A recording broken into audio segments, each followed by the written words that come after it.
Isang barangay tanod at isang residente sa Quezon City, patay ang ugat ng krimen dahil doon sa pamorningan na kantahan sa videoke. Nangyayaring ganyang kaso na patayan or kung ano man. Pero yung pagtatalo lang, yung mga ganyan, tas nababarangay at naresolba namin. Binaril! Tawag kayo ng pulis, may baril! Binaril!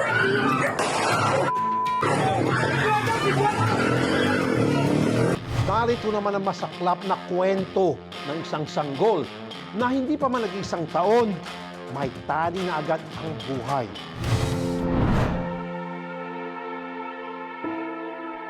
Malungkot kasi unang-una, hindi naman namin inasahan na magiging ganun yung sitwasyon ni Miguel. Tinanggap ko na siya agad. Kahit sino naman, kahit sinong parent naman, tatanggapin naman kung ganun ang maging case ng anak nila.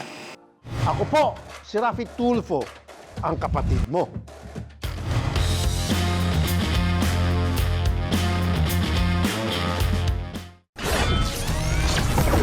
Pagdating sa videoke, tayong mga Pilipino, numero 1. Birthday man, kasal, binyag, at kahit pa nga sa burol, birit pa more. Pero, paano kung inaraw-araw na ang videoke at nakakaperwisyo na ito? Sa Quezon City, isang tanod at isang residente ang nasawi at nag-ugat ang lahat sa kantahan na hindi maawat-awat. Parte na ng kultura ng mga Pinoy na sa tuwing may kasiyahan, hindi mawawala ang kantahan. Ang mga Pilipino kasi, likas na magandang boses, kaya ang pagbibidyoke, minamani na lang. Walang inatrasan kahit pa yan ay biritan. Pero, paano kung ang simpleng hilig sa kantahan ay maging ugat ng karahasan? Sobrang bait po ng tatay namin. Wala po yung record na hindi maganda. Ang Sauyo ay kilala bilang isa sa mga malalaking barangay sa Quezon City. Mas malaking barangay, mas maraming residente. Kaya ayon sa mga otoridad, marami ang iuulat na gulo. May mga iringan daw na nauwi sa rambulan na agad din naman na idadaan sa mabuting usapan. Nangyayaring ganyang kaso na patayan or kung ano man. Meron yung pagtatalo lang, yung mga ganyan, tas nababarangay at naresolba namin. Pero nitong September 24, ang mga residente ng barangay Sauyo ay nagulantang dahil sa sunod-sunod na putok ng baril. Dalawa kasi sa mga tanod at isang sibilyan ang pinagbabaril dahil lang daw sa videoke. Baril na! Binaril! Binaril! Tawag kayo ng pulis, may baril! Binaril!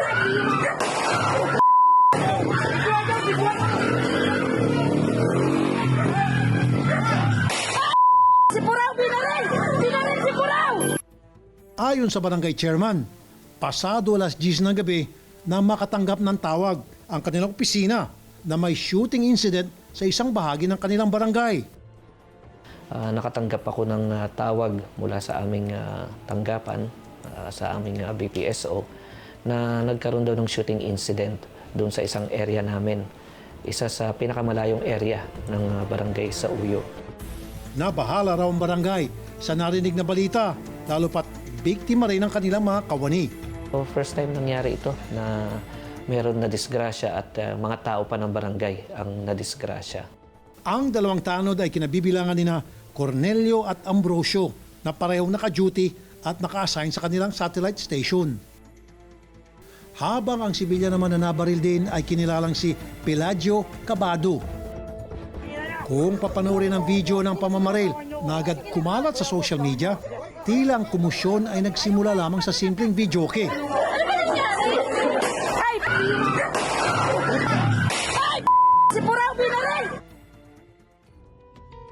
Kwento ni Selenia, ang tanod na kumuha ng viral na video ng pamamaril, nagsimula raw ang lahat nang may pinuntahan silang bahay kung saan may nagvi-videoke.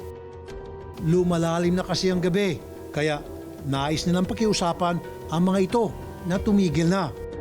May mga kapitbahay kasing nagreklamo na sa ingay. 6 na tanod ang pumunta sa kantahan. Wala naman daw naging problema dahil sunod naman agad ang mga pinagsabihan. May pinuntahan kaming video para ipatigil. Ngayon, okay naman yung video okay na napunta namin, na itigil naman na kasi kinuha na ng may-ari.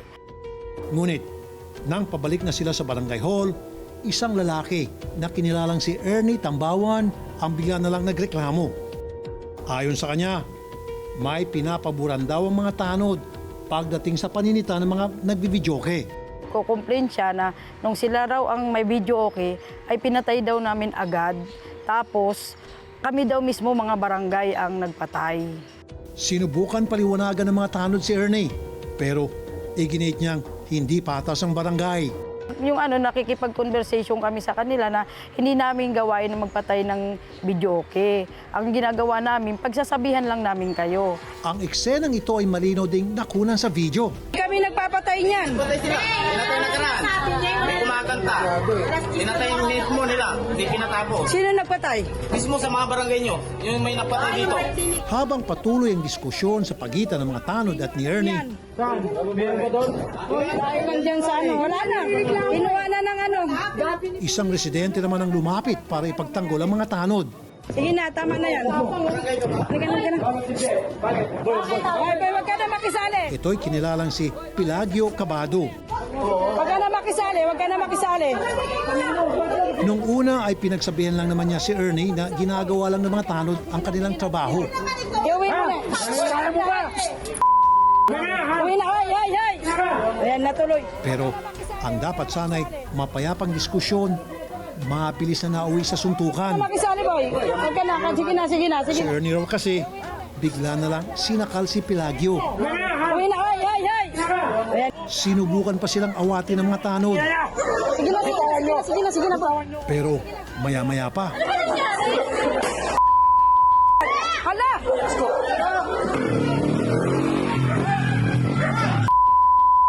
nang makarinig sila ng putok ng baril, dali-dali silang tumakbo pabalik ng barangay hall dahil sa takot. Dadali namin. Dali si Ambo pa! Si Ambo na baril! Si Puro! Lalo pat tanging batuta lang ang dala nila at wala naman silang laban sa baril. May pumutok na.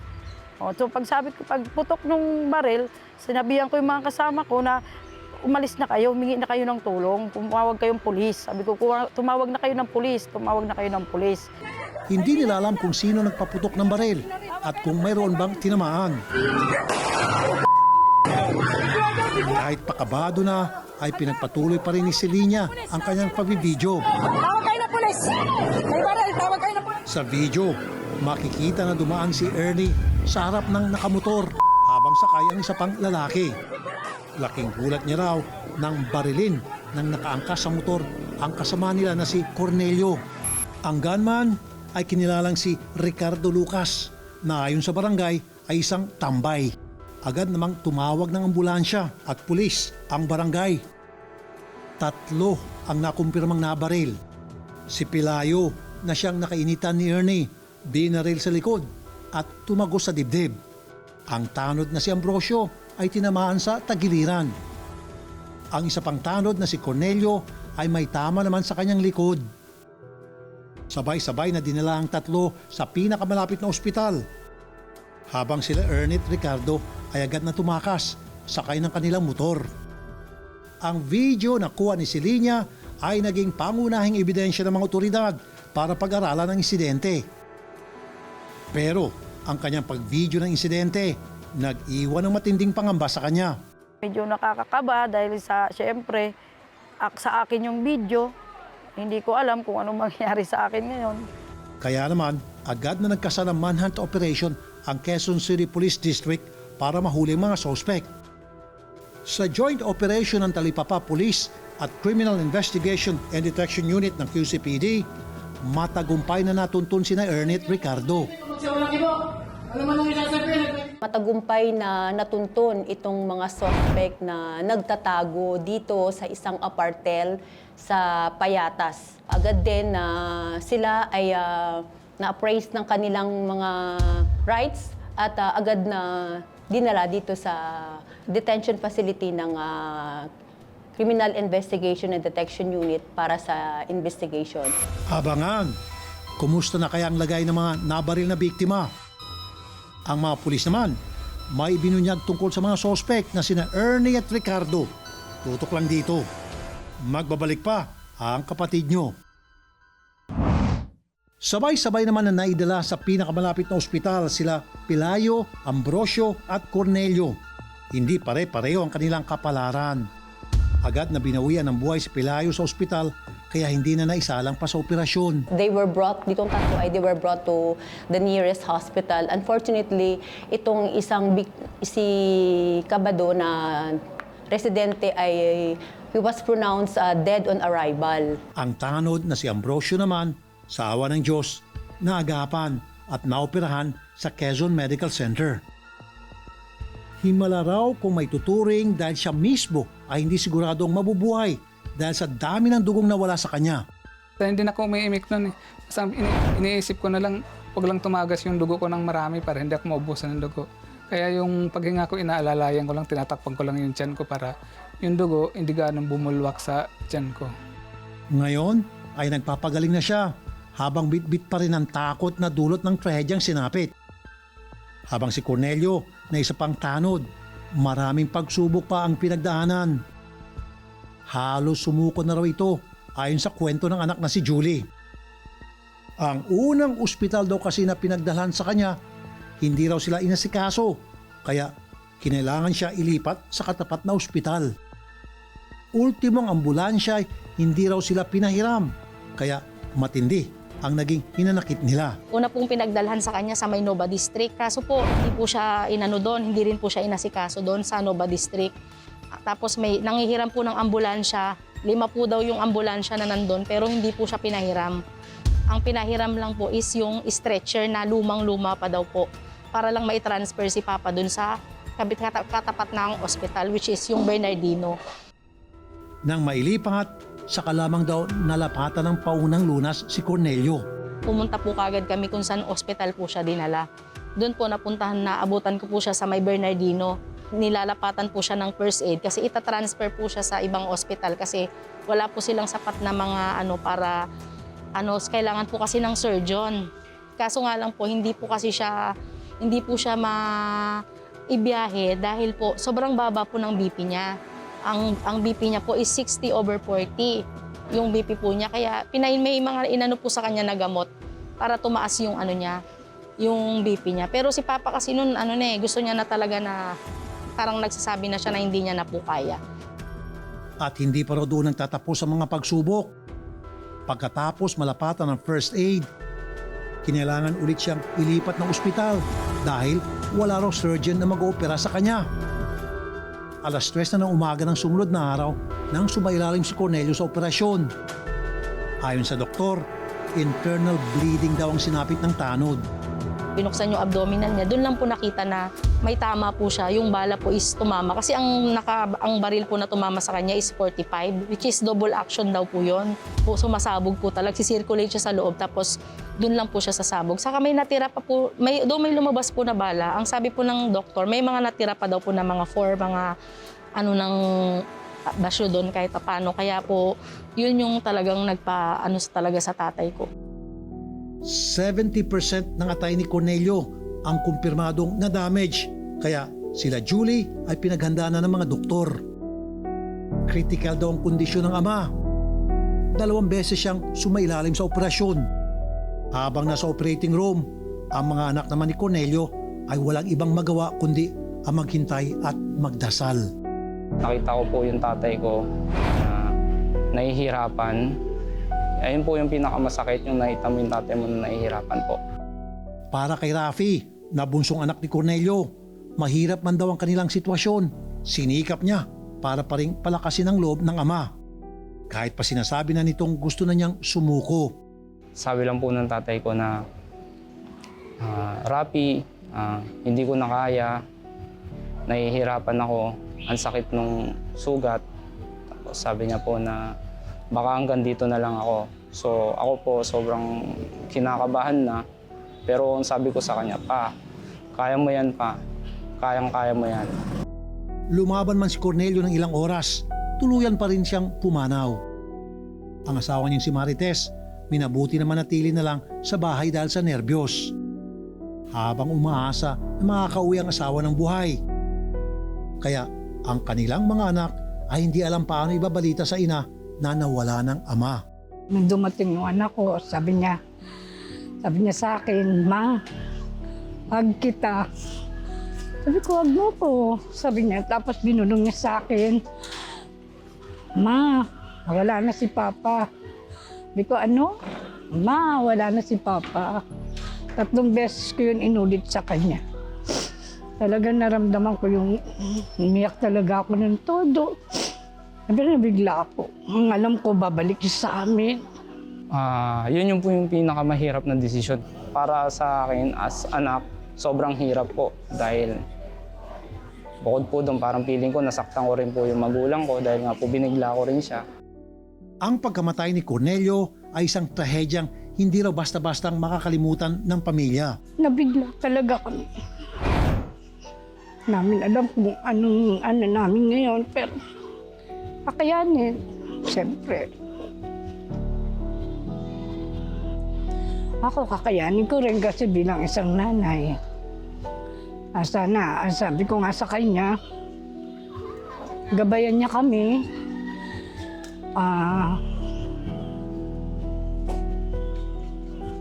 Hirap talaga. Ang mga nahuli naman na sospek na sila Ernie at Ricardo ay sinampahan ng kasong murder at frustrated murder. Kasama sa mga kinasuhan ay ang live-in partner ni Ernie na si Jenny dahil sa pagtulong nito sa mga sospek. Kasama din sa kinasuhan itong live-in partner ng isang suspect na tinatawag natin sa pangalang Ernie. Dahil she refused to cooperate at she facilitated the escape of these suspects. Kaya napasama din siya sa kaso. At siya din ay na in possession of this yung mga bala. Pero ang revelasyon ng mga pulis, sina Ernie at Ricardo ay dayo lang pala sa sauyo. Yung dalawang suspect, yung isa si Ernie, na which is yun yung nakamotor, taga rito yung asawa niya. Pero hindi na sila nakatira dito mula nung lumipat na sila. Then yung Lucas naman nakasama, hindi taga rito yun. At napag-alaman din namin, nung siya ay nahuli na, napag-alaman namin na siya ay may mga previous cases then murder cases sa ibang lugar. Ayon sa investigasyon ng QCPD, si Ricardo ay may tinakasang kaso ng murder sa Nueva Ecija at Pangasinan. Para sa mga otoridad, malaking bagay ang pagkakahuli sa dalawa ngayon na malapit na ulit ang eleksyon. Ang dalawang sospek kasi, mga professional gun for hire pala. Pinuntahan namin mga sospek sa custodial facility at sinubukang kunin ang kanilang panig. Pero hindi sila nagbigay ng anumang pahayag.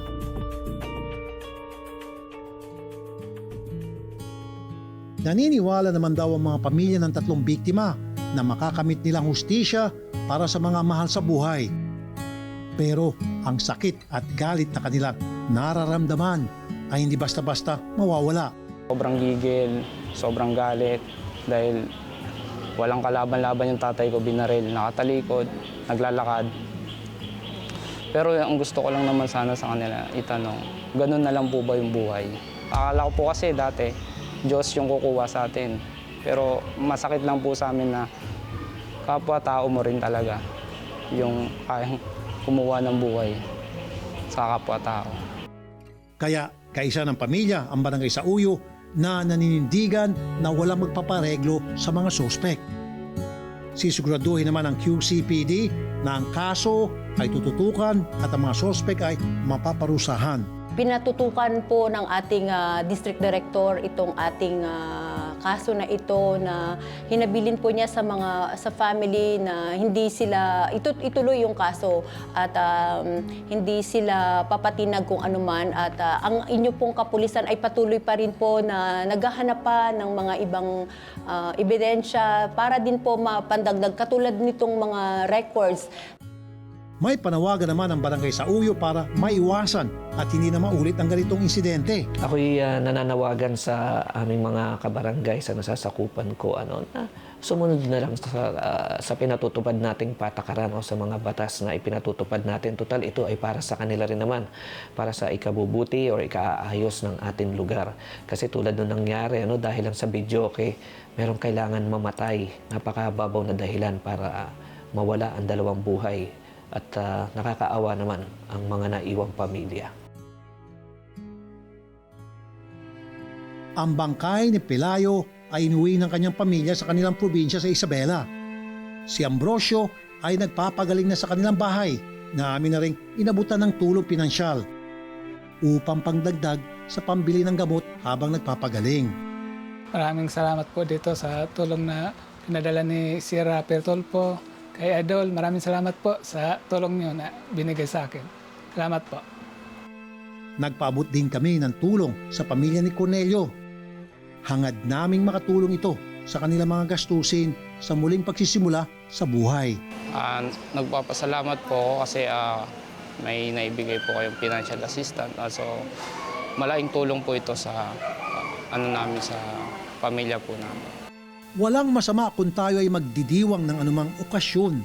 Ang mahalaga, wala tayong natatapakang tao at wala tayong napiperwisyo.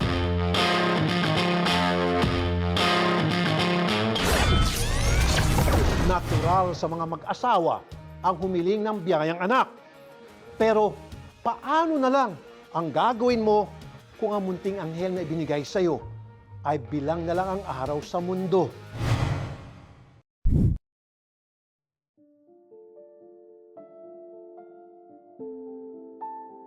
Lahat na magulang, ang hiling ay lumaking normal ang anak at magkaroon ng maayos na kalusugan. Pero may mga pagkakataon na hindi lahat ng hiling ay dinidinig, tulad ng mag-asawang ating nakilala sa Tayabas, Quezon. Ang kanilang anak, ipinanganak na mayroong kakaibang kondisyon. Ang naging findings po nila ay thanatophoric dysplasia. Nag-research ulit po kami. So, sobrang rare po niya. Parang 20 to 50,000 births siya lumalabas. Hindi naman po namin ma-question si Lord kung ano pong nangyari. 22 years old lang ang mag-asawang Lizelle at Mark Anthony Sanchez. Nang biyayaan sila ng unang anak na si Sofia Bell na ngayon ay 11 taong gulang na. 10 taon ang hinintay na mag-asawa bago muling pagkalooban ng supling. Tatry po kami mag-conceive, nagpa-check up po ako.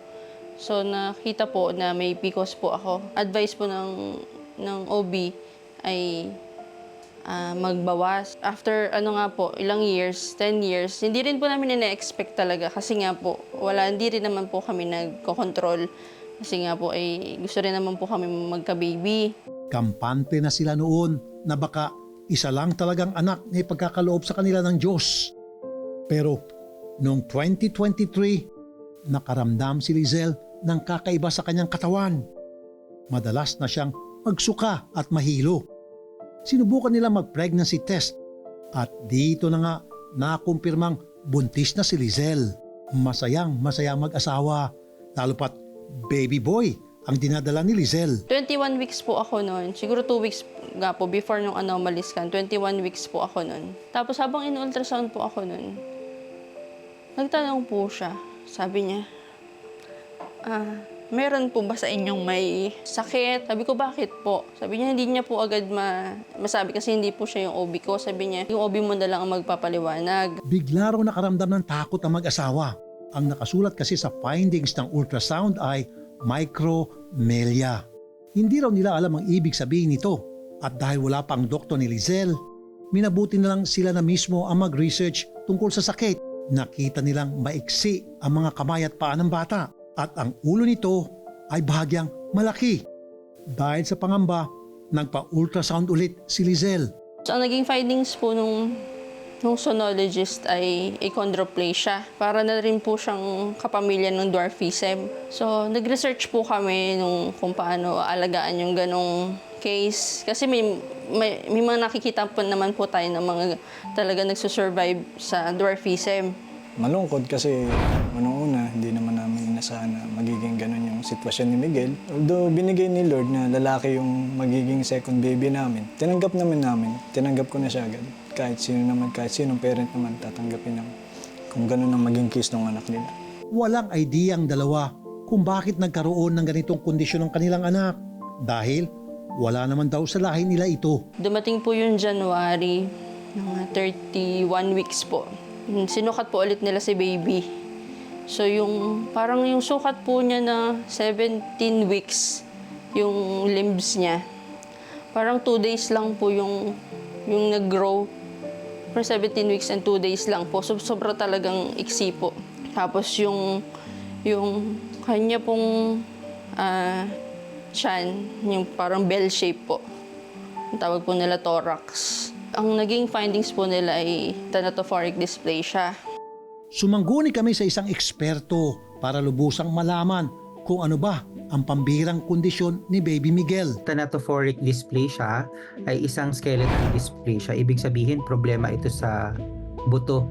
No? So, ang ibig sabihin ng thanatophoric ay death-bearing actually. No? So, isa siyang kondisyon na lethal.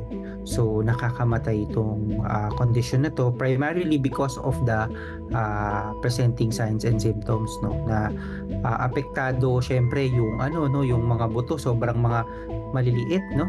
So, pati yung chest maliit. So, yung paghinga apektado. So, mainly yun yung isa sa nagiging cause ng death sa thanatophoric dysplasia. Paliwanag pa ni Doc, ang kondisyong ito ay hindi na mamana. Nagkakataon at bigla na lang daw itong nangyayari kapag nagkaroon ng mutation sa isang uri ng genes. Merong mga reported cases na umabot hanggang 28 years old. Pero despite that, na umabot ng 28 years old, nakikita natin na maraming mga complications, no? Tsaka yung quality of life syempre. Dahil usually naka ventilatory support. Tapos may mga iba pang mga problems like seizures, hydrocephalus, among the most common na mga involved na systems. Naging tapat ang doktor sa mag-asawa at sinabing kailangan nilang ihanda ang kanilang sarili kapag lumabas na si Baby Miguel. Maliit lang daw kasi ang tsansa na magtagal ang buhay ng bata. Wala pong nakakaalam nun. Kahit po yung mother ko, hindi po agad namin sinabi. Nalaman po niya nung nakita niya yung result. Siya na po mismo yung nag-research. Hanggang one time, nagkaayos na ako ng gamit niya. Paunti-unti sa ospital. Hindi ko na po nakayan magulgul. Hanggang sa sinabi ko na po sa akin yung tunay na nangyari. Kahit po sa mga kaibigan ko, katrabaho ko, hindi po nila alam. Bago pa man manganak, hiniling na nina Lizelle at Mark na kapag lumabas na si Miguel, agad sana nila masilayan at mayakap ang bata. February 28, ipinanganak si Baby Miguel. Agad siyang nilagyan ng oxygen dahil kailangan nito ng respiratory support. Para ma-monitor ang lagay ni Miguel, kinailangan siyang ipasok sa neonatal intensive care unit para ma-incubate. Matapos ang halos 1 buwan sa ospital, ay nailabas na rin si Miguel. Pero makalipas lang ang 2 araw, pinabalik din ito. Nung nakita po namin siya, yung paghinga niya, wala po talagang galaw. Parang yung machine na po yung naka-maximum na po yung machine niya para makahinga siya. Kinausap ko po yung doktor niya. Kasi kung gano'n na naman po ulit yung mangyayari after po. Kasi back to zero po ulit eh. Kung gano'n na naman po ulit yung mangyayari after intubate, may extubate. Then nakiusap na po ako dun sa nurse na kung pwedeng pumasok po sa NICU. Pumasok po ako sa NICU. Kinausap ko po si Miguel nun. Sabi ko po sa kanya, binulong ko po sa kanya na kung pagod na siya, kung hindi na niya kaya, okay lang. Okay lang sa amin. Kasi nahihirapan na siya eh. Mahirap po sa magulang na makita yung anak mo na ganun. Halos hindi na po makahinga ng maayos.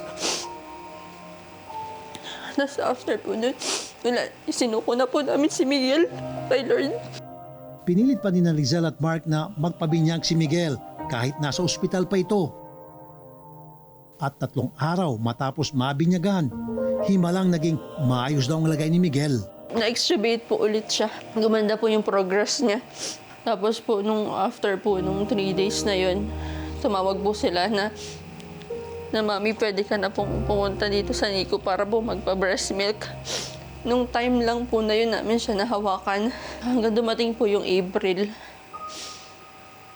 Gumanda po lalo yung progress niya. Kahit po yung mga doktor niya, nagtataka din dun sa naging improvement niya.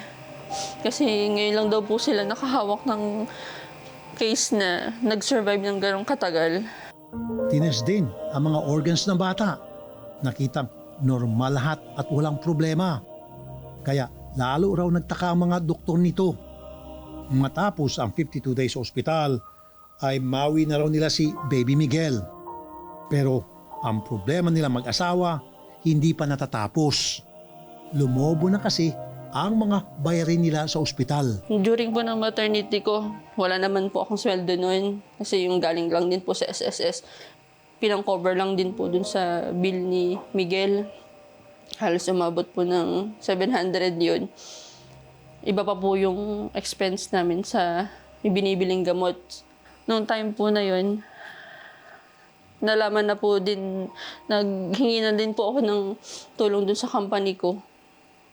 Nag-request na po ako ng appeal kasi talagang hindi na din po namin yung resources po ay talagang exhausted na po ba na saan pa po kami kukuha ng iba pang pambayad.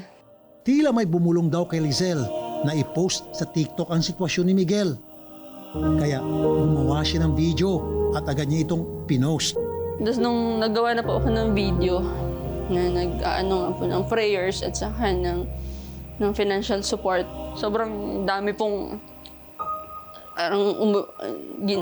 sobrang dami pong tumulong sa amin. Ang dami pong ginawang instrumento ni Lord na tumulong.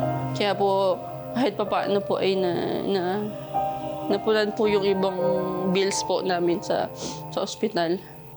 Dahil walang gamot sa sakit ni Baby Miguel, walang operasyong ang maaaring gawin para mawala o mabago ang kondisyong ito. Supportive management. So kung ano yung mga simptomas, yung mga problem na existing, ina-address. Ventilatory support, no? So kung nakikita natin na bumababa yung oxygen o kaya hirap sa paghinga, we assist, no? Kaya ganun yung ginagawa na management.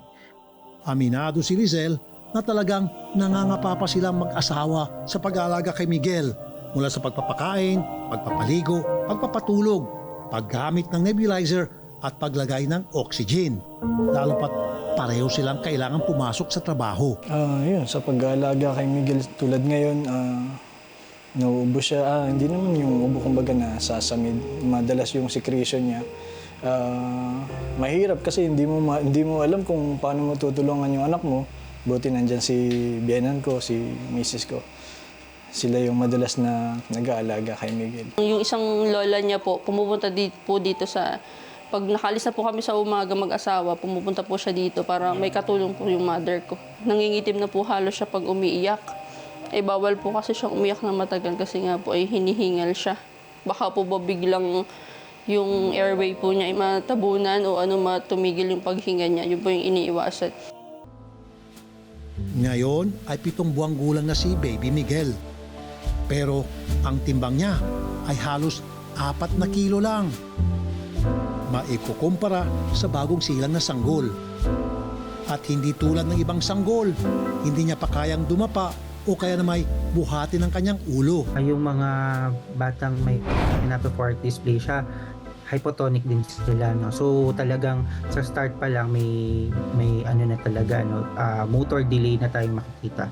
And of course, because of the existing medical problem, apektado din yung milestones niya with regards to the other areas. May mensahe naman ang eksperto at paalala sa mga magulang na nasa parehong sitwasyon nila Lizel at Mark. Siyempre, iniisip ng mga magulang na meron ba silang ginawa, no? So, we would like to take away the guilt kung meron, no? At i-clarify na wala silang ginawa o hindi ginawa para mangyari yung mga ganitong mga kondisyon. Kung bakit ito nangyari, hindi rin natin alam, no?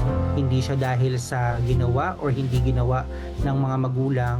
Tuwing buwan ng Oktubre, ipinagdiriwang ang International Dwarfism Awareness Month. Mahalaga na mayroong support system ang bawat pasyente o magulang na may ganitong kondisyon ng anak para maipaalala sa kanilang lahat na hindi sila nag-iisa. Meron tayong support group sa ating mga pasyente tsaka mga pamilya na may skeletal dysplasia kasama ang thanatophoric dysplasia. Meron tayong yung tinatawag na Big Dreams for Little People. Yung grupo na yon, yung mga pasyente, mga pamilya tsaka mga sumusuporta sa mga kababayan natin na may dwarfism sa Pilipinas.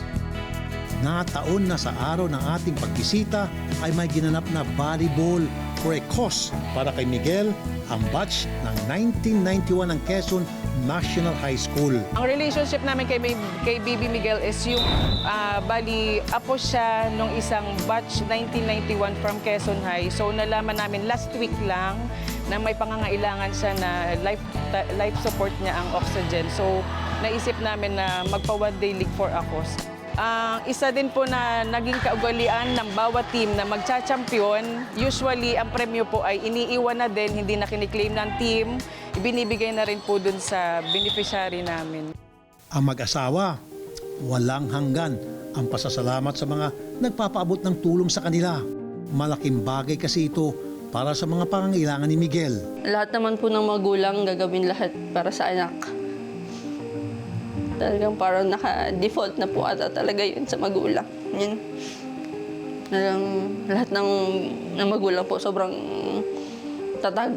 Kaya nakaka-proud po, lalo na may mga special cases. Napaka po. Kahit hindi na nila inuuna yung sarili nila, para sa anak na lang po lahat.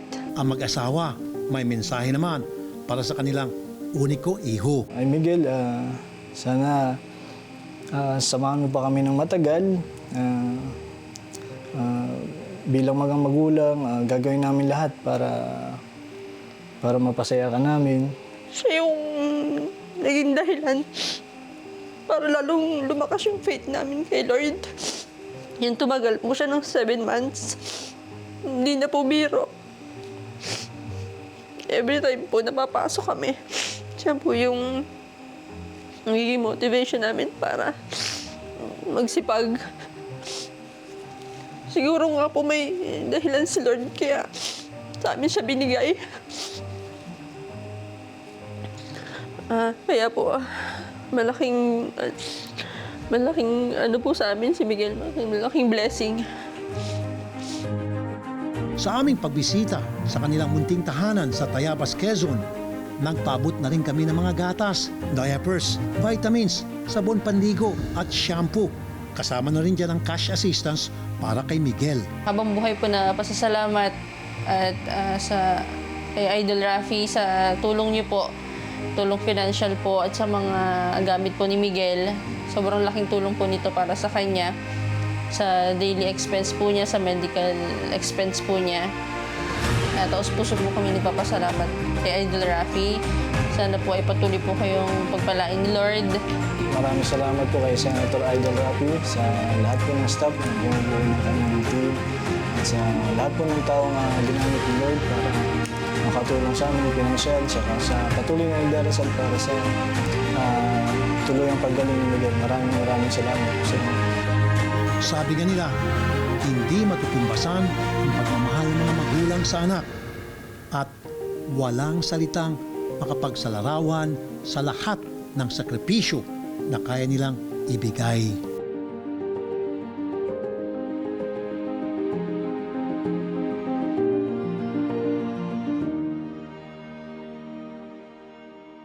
Mula sa mga nasawi dahil sa simpleng kantahan, nariyan pa ang sanggol na sa ikling ng buhay, tila nakalubog ng isang paa sa hukay. Sa mga kwento namin ngayong linggo, narito po ang mga paalala ko. Iisa lang ang ating buhay. Ilan natin ito sa pagiging mabuting tao at pakikisama sa kapwa. Huwag din tayong maging padalos-dalos para sa ikagaganda ng ating komunidad at ng ating mga sarili. At higit sa lahat, huwag na huwag mawalan ng pananalig sa Diyos.